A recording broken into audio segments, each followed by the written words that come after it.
biik. And yung ginagamit ko is 5 grams to 2% na soluble powder na Latigo 1000. So okay pa rin yan, walang problema yan mga kabagis.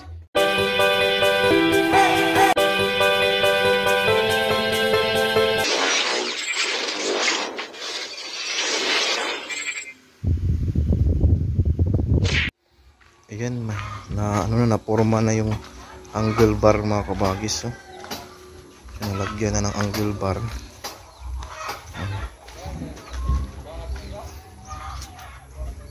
So may tanong lang no na gusto kong sagutin.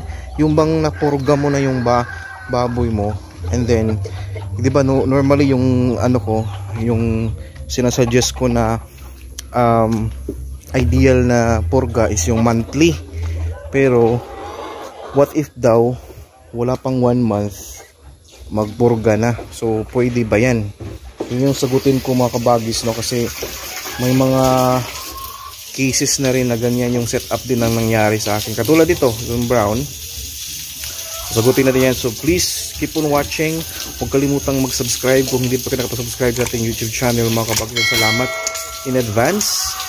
And please do like and comment. Thank you. Bukas kunin din to mga kabagis, pero yung request ng kukuha kasi may fiesta daw sa kanila, gusto nilang kunin na buhay or live. Then may initial na sabi ko tingnan natin kung i-live weight ko na lang, kung magustuhan ko yung offer nila sa live weight nila, kung magkano yung kuha nila sa live weight, kung magustuhan natin, or hintayin na lang natin hanggang magfiesta sila mga kabagis, then pakainin pa rin natin hanggang maubos. Depende, basta tingnan ko lang kung ano yung arrangement nila dito, kasi hindi na ako papayag na kukunin lang to ng ganun-ganun, no? Kasi mahal talaga yung gastos natin sa feeds and at the same time yung pagod. So tingnan natin kung ano yung mga pagkasunduan namin sa yung kukuha talaga, yung may-ari ng tindahan na kumukuha sa baboy ko. Yun yung gusto niyang kabagis na siya na lang ang personal na kukuha, bayaran na lang ng buo. Pero yun nga, kailangan naming i-confirm kung magkano nga yung offer, no? Kung ano yung setup sa offer natin, no? Well, anyway, going back sa ating topic regarding sa pagpurga, may cases mga kabagis na pwede kang magpurga kahit wala pang 1 month, no? Pwede mo nang purgahin agad, depende kung ano yung mga na-observe mo na talagang kailangan ng maagang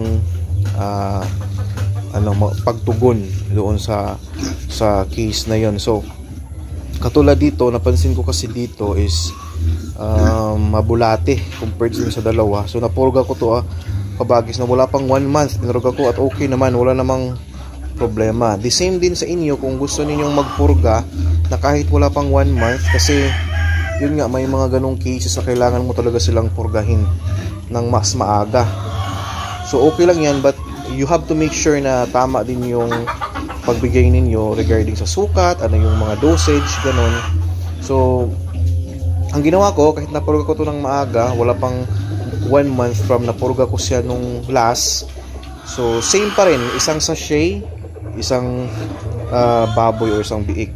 And yung ginagamit ko is 5 grams to 2% na soluble powder na Latigo 1000. So okay pa rin yan, walang problema yan mga kabagis. And then kung ganito kalaki, kung napurga mo ngayong araw, kinabukasan pwede mo na rin paliguan, most especially kung marami sila, no? Kasi kung marami yan sila, mapurga mo, talagang hindi maiiwasan na ang dumi ng baboy talaga kinabukasan. So kailangan malinisan. So pwede yan. But kung maliit pa talaga, like first mong purga, give it at least 2 to 3 days before mo paliguan.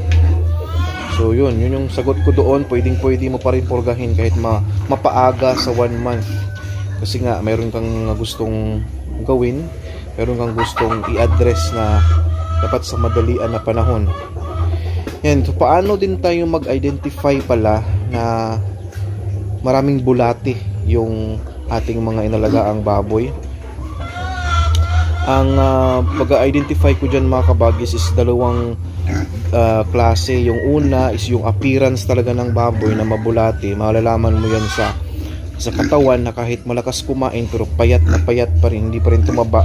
Then that's the indication na mabulati siya. Meaning makita mo na talagang mangunguna sa pagkain, no? Talagang awayin niya yung kasama niya at siya gusto ang makauna lahat sa pagkain, pero mas maliit siya doon sa mga hindi ganun kalakas kumain. Meaning to say, indication yan mga kabagis na mabulati yung ating baboy, so dapat natin purgahin. Pangalawa naman, yung isa sa mga sa appearance na is makapal yung balahibo.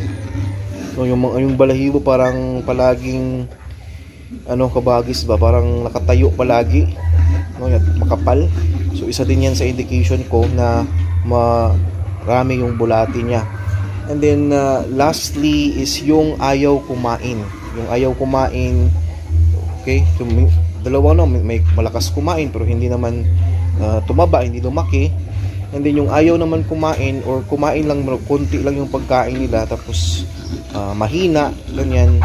So isa din yan sa masasabi kong indication, sign na na mabulati yung ating inalagaang baboy. Ito yung normal to mga kabagis na ma-observe mo to on the first diba, first 15 days ng baboy, diba, pinurga natin at binitamins after nila mag pre-starter. Now after few weeks dyan, pwede mong obserbahan na baka after a week or after 2 weeks, 3 weeks is kailangan kang magpurga agad. Hindi mo na kailangan paabutin pa ng isang buwan.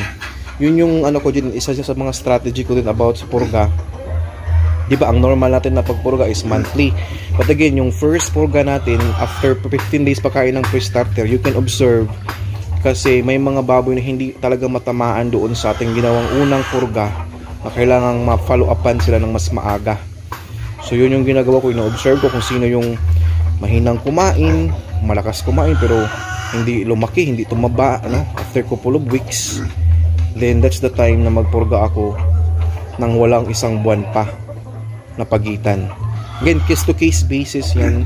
Depende yan sa mga naalagaan ninyo or sa mga batch ng mga fatteners na nakuha ninyo. So depende lang talaga yan. So nasa atin na may-ari kung paano natin yan diskartihan, and yun yung ginawa ko mga practices. Again, yung mga practices ko hindi pwedeng, hindi sabihin na yung ginawa ko mag-work din sa inyo, but you can try, you can observe kung paano ninyo gawin yung pagpurga ninyo o yung setup ninyo sa pagpurga ninyo sa mga baboy ninyo.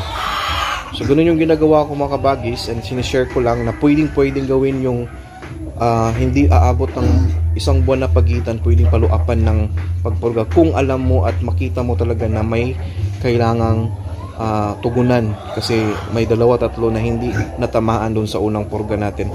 And with that note, thank you again sa mga patuloy na nagtanong at nag-comment sa ating mga videos. Again, because of your questions, I was able to come up with my content and uploads daily, and thank you so much for that. I hope mga kabagis hindi kayo magsawang tanong at hindi kayo magsawang manood ng ating mga uploads. And I just wanna say pasensya doon sa may mga comments din kasi na hindi ko na nire-replyan kasi yung sagot dyan is nasa mismong video na.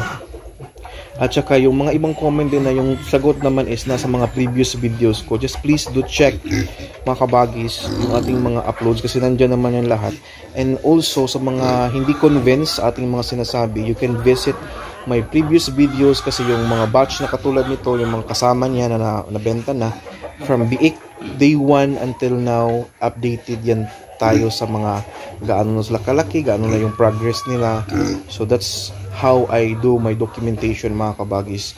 I seldom put my face sa screen kasi nga ang importante naman talaga is makita natin sila real time in a daily basis kung ano yung progress na makita natin sa ating mga baboy, at ito yung ginagawa ko. Yan. So thank you so much again sa lahat, and more power sa ating lahat. Thank you. Maitlog yung RIR nilagay dyan, Ito yung mga RIR. Pakainin muna natin itong ating RIR mga kabagis. Meron din akong mga maliliit na mga manok like that, no? Mga bantam. Mga RIR ko. So yun lang, no?